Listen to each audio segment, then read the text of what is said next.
পশ্চিমবঙ্গ সরকারের 2025 সালের নতুন ওবিসি তালিকা প্রকাশিত হওয়ার পর থেকেই বহু মানুষের মনে নানা প্রশ্ন এবং উদ্বেগ দেখা দিয়েছে। এটা স্বাভাবিক যে যখন কোনো সরকারি নিয়মে পরিবর্তন আসে তখন তা নিয়ে কিছু বিভ্রান্তি তৈরি হতে পারে।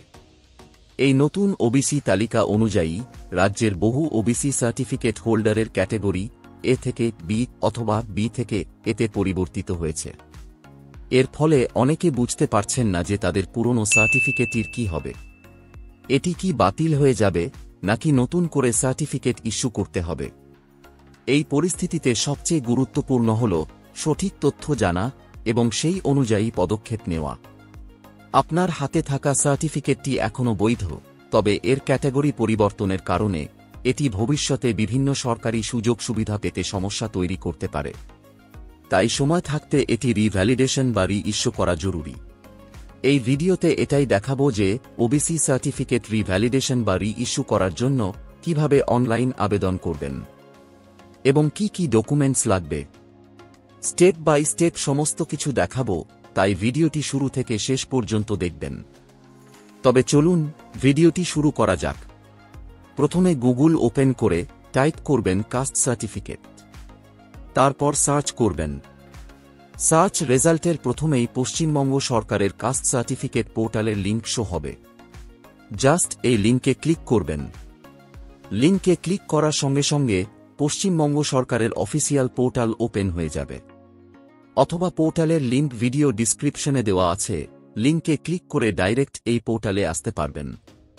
পোর্টালে আসার পর এই রকম একটা পপ আপ আসবে, এখানে নিউ অ্যাপ্লিকেশন প্রসেস সংক্ষেপে উল্লেখ আছে।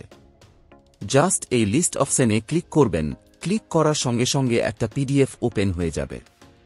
এই পিডিএফ বা লিস্টে আপনার কাস্ট বা সাব কাস্ট দেখে নেবেন, আপনি কোন ক্যাটেগরিতে অন্তর্ভুক্ত হয়েছেন। তারপর পোর্টালের হোম পেজে আসবেন। এখানে ওবিসি অপশন দেখতে পাবেন, যেটা 2025 সালের ওবিসি লিস্ট প্রকাশিত হবার পর অ্যাড করা হয়েছে। ওবিসি সার্টিফিকেট রিভ্যালিডেশন বা রি-ইস্যু করার জন্য ওবিসি অপশনে ক্লিক করে অ্যাপ্লাই ফর ওবিসি অপশনে ক্লিক করবেন। ক্লিক করার সঙ্গে সঙ্গে অ্যাপ্লিকেশন ফর্ম ওপেন হয়ে যাবে। এখানে বলছে আপনার কি কোনো ডিজিটাইজ কাস্ট সার্টিফিকেট রয়েছে, অর্থাৎ 2025 সালে প্রকাশিত নতুন ওবিসি লিস্ট অনুসারে যাদের ওবিসি বি থেকে ওবিসি এ এবং ওবিসি এ থেকে ওবিসি বিতে অন্তর্ভুক্ত করা হয়েছে, তাদের জন্য এই অপশনটা অ্যাড করা হয়েছে। আপনার যদি ডিজিটাল ওবিসি সার্টিফিকেট থেকে থাকে তাহলে এটাকে ইয়েস সিলেক্ট করবেন। আপনার কাছে যদি পুরনো হাতে লেখা সার্টিফিকেট থেকে থাকে তাহলে পোর্টালের হোম পেজে আসবেন। তারপর ওবিসি অপশনে ক্লিক করে চেক সার্টিফিকেট অপশনে ক্লিক করবেন। ক্লিক করার পর এই রকম ইন্টারফেস আসবে। এখানে ওল্ড সার্টিফিকেট নাম্বার এন্ট্রি করবেন। তারপর এখানে সার্টিফিকেট ইস্যুইং ইয়ার সিলেক্ট করবেন এবং এখানে ইস্যুইং অথরিটি সিলেক্ট করবেন। তারপর সার্চ অপশনে ক্লিক করবেন, অথবা এখানে সার্টিফিকেট হোল্ডারের নাম এন্ট্রি করবেন এবং এখানে সার্টিফিকেট ইস্যুইং ডেট এন্ট্রি করবেন। তারপর সার্চ অপশনে ক্লিক করবেন। সার্চ অপশনে ক্লিক করার পর নিচে ডিজিটাল সার্টিফিকেট নাম্বার শো হয়ে যাবে। এখান থেকে ডিজিটাল সার্টিফিকেট নাম্বার কপি করবেন। তারপর অ্যাপ্লিকেশন ফর্মে চলে আসবেন এবং এখানে ওবিসি সার্টিফিকেটের ডিজিটাল নাম্বার এন্ট্রি করবেন। তারপর এখানে সার্টিফিকেট ইস্যু ডেট এন্ট্রি করবেন। ইস্যু ডেট এন্ট্রি করার পর ভেরিফাই অপশনে ক্লিক করবেন। ভেরিফাই অপশনে ক্লিক করার পর আপনার ডিটেলস ভেরিফাই হয়ে যাবে এবং নিচে আপনার ডিটেলস অটোমেটিক চলে আসবে, যেমন জেলার নাম এবং সাব ডিভিশনের নাম। জাস্ট এখানে ব্লক বা মিউনিসিপ্যালিটির নাম সিলেক্ট করবেন এবং এখানে গ্রাম পঞ্চায়েত অথবা ওয়ার্ডের নাম সিলেক্ট করবেন। তারপর অ্যাপ্লিকেশন ফর ওবিসি অপশনে অটোমেটিক ওবিসি এ অথবা ওবিসি বি ক্যাটাগরি সিলেক্ট হয়ে থাকবে 2025 সালের ওবিসি তালিকা অনুসারে। তারপর এখানে আপনার সাবকাস্ট বা জাতি সিলেক্ট হয়ে থাকবে আপনার পুরনো সার্টিফিকেট অনুসারে। তারপর এখানে অ্যাপ্লিক্যান্টের নাম এন্ট্রি হয়ে থাকবে এবং এখানে অ্যাপ্লিক্যান্টের বাবার নাম এন্ট্রি হয়ে থাকবে। জাস্ট এখানে অ্যাপ্লিক্যান্টের মোবাইল নাম্বার এন্ট্রি করবেন এবং ইমেইল আইডি থাকলে এখানে এন্ট্রি করবেন। তারপর ডকুমেন্টস সেকশনে আসবেন। এখানে নিচের যে কোনো একটা ডকুমেন্টস নাম্বার এন্ট্রি করবেন। এপিক বা ভোটার কার্ডের নাম্বার এন্ট্রি করতে চাইলে এখানে এন্ট্রি করবেন। আধার কার্ডের নাম্বার এন্ট্রি করতে চাইলে এখানে এন্ট্রি করবেন। এছাড়া রেশন কার্ড বা খাদ্য সাথীর নাম্বার এন্ট্রি করতে চাইলে এখানে এন্ট্রি করবেন। তারপর এখানে অ্যাপ্লিক্যান্টের ডেট অফ বার্থ এন্ট্রি করবেন। ডেট অফ বার্থ এন্ট্রি করার পর present address West Bengal select হয়ে থাকবে। জাস্ট এখানে জেলার নাম সিলেক্ট করবেন। জেলা সিলেক্ট করার পর পুলিশ স্টেশনের নাম সিলেক্ট করবেন। এখানে গ্রাম পঞ্চায়েত বা ওয়ার্ডের নাম এন্ট্রি করবেন। জিপির নাম এন্ট্রি করার পর এখানে গ্রাম বা পাড়ার নাম এন্ট্রি করবেন। তারপর এখানে পোস্ট অফিসের নাম এন্ট্রি করবেন এবং এখানে পোস্টাল পিন কোড এন্ট্রি করবেন। তারপর 10 নাম্বার কলামে অ্যাপ্লিক্যান্টের রিলিজিয়ন সিলেক্ট করবেন। হিন্দু, মুসলিম, খ্রিস্টান আপনার যেটা হবে সেটা সিলেক্ট করবেন এবং এখানে জেন্ডার সিলেক্ট করবেন। তারপর 12 নাম্বার কলামে ভিডিও ইনকাম সার্টিফিকেট আপলোড করবেন পিডিএফ ফরম্যাটে এবং 13 নাম্বার কলামে আবেদনকারী কালার ছবি আপলোড করবেন জেপিজি ফরম্যাটে। তারপর প্যারেন্ট সার্ভিস ডিটেলস সেকশনে আসবেন। আবেদনকারীর বাবা যদি কোনো সরকারি বা বেসরকারি সংস্থায় চাকরি করে থাকে তাহলে এখানে তা উল্লেখ করবেন। কোনো রকম চাকরি না করে থাকলে নন সিলেক্ট করবেন।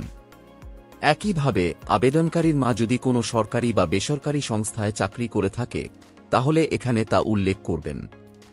না করে থাকলে নন সিলেক্ট করবেন। তারপর এগ্রিকালচার ল্যান্ড ডিটেলস সেকশনে আসবেন। এই ল্যান্ড ডিটেলস অপশনটা সম্পূর্ণরূপে ফাঁকা রেখে দেবেন। তারপর প্যারেন্ট ইনকাম ডিটেলস সেকশনে আসবেন। এখানে আবেদনকারী বাবার ইনকাম এন্ট্রি করবেন স্যালারি এবং এগ্রিকালচার ইনকাম ছাড়া এবং আবেদনকারীর বাবা ট্যাক্স পেয়ার হয়ে থাকলে এই অপশনগুলো ইয়েস সিলেক্ট করবেন, না হলে অপশনগুলো নো সিলেক্ট করবেন। একইভাবে আবেদনকারীর মায়ের কোনো ইনকাম থাকলে এখানে তা এন্ট্রি করবেন। সমস্ত ইনফরমেশন এন্ট্রি করার পর সাবমিট অপশনে ক্লিক করবেন। সাবমিটে ক্লিক করার সঙ্গে সঙ্গে আপনার অ্যাপ্লিকেশন সাকসেসফুলি সাবমিট হয়ে যাবে। তারপর ক্লিক হিয়ারে ক্লিক করে অ্যাপ্লিকেশন ফর্ম, সার্ভিস ডিটেলস এবং অ্যাকনোলেজমেন্ট কপি ডাউনলোড বা প্রিন্ট আউট করে নেবেন। তারপর অ্যাপ্লিকেশন ফর্মের সাথে সমস্ত ডকুমেন্টস অ্যাটাচ করে নিজের বিডিও অফিসে জমা দেবেন। প্রয়োজনীয় ডকুমেন্টসগুলো হল আবেদনকারীর OBC certificate, BDO income certificate, 1 copy colour ছবি, রেসিডেন্ট সার্টিফিকেট এবং পুরনো দলিল যদি থাকে। এছাড়া কোনো পরীক্ষা বা চাকরির জয়েনিংয়ের ক্ষেত্রে আর্জেন্ট সার্টিফিকেট রি-ইস্যু করার জন্য পরীক্ষার এডমিট কার্ড বা জয়েনিং লেটার এবং একটা রিকোয়েস্ট অ্যাপ্লিকেশন জমা দিতে পারেন। অ্যাপ্লিকেশন হার্ড কপি জমা দেওয়ার পর পরবর্তী সময়ে সার্টিফিকেট রি-ভ্যালিডেশন বা রি-ইস্যু হয়েছে কিনা কিভাবে চেক করবেন, তার জন্য কাস্ট সার্টিফিকেট পোর্টালের হোম পেজে আসবেন। তারপর ওবিসি অপশনে ক্লিক করে চেক সার্টিফিকেট রি-ভ্যালিডেশন রি-ইস্যু অপশনে ক্লিক করবেন। ক্লিক করার পর এই রকম ইন্টারফেস আসবে। এখানে সার্টিফিকেট নাম্বার এন্ট্রি করবেন। তারপর সার্চ অপশনে ক্লিক করবেন। ক্লিক করার পর নিচে সার্টিফিকেট ডিটেলস শো হয়ে যাবে। আশা করি এই ভিডিওটির মাধ্যমে আপনাদের ওবিসি সার্টিফিকেট রি-ভ্যালিডেশন বা রি-ইস্যু করার জন্য অনলাইন আবেদন পদ্ধতি স্টেপ বাই স্টেপ বোঝাতে পেরেছি। যদি আপনারা আরও কিছু জানতে চান বা কোনো প্রশ্ন থাকে তাহলে নিচে কমেন্ট বক্সে কমেন্ট করতে ভুলবেন না। ভিডিওটি যদি ভালো লেগে থাকে তাহলে লাইক, শেয়ার এবং চ্যানেলকে সাবস্ক্রাইব করতে ভুলবেন না। এই ভিডিওটি এতক্ষণ দেখার জন্য আপনাকে অসংখ্য ধন্যবাদ।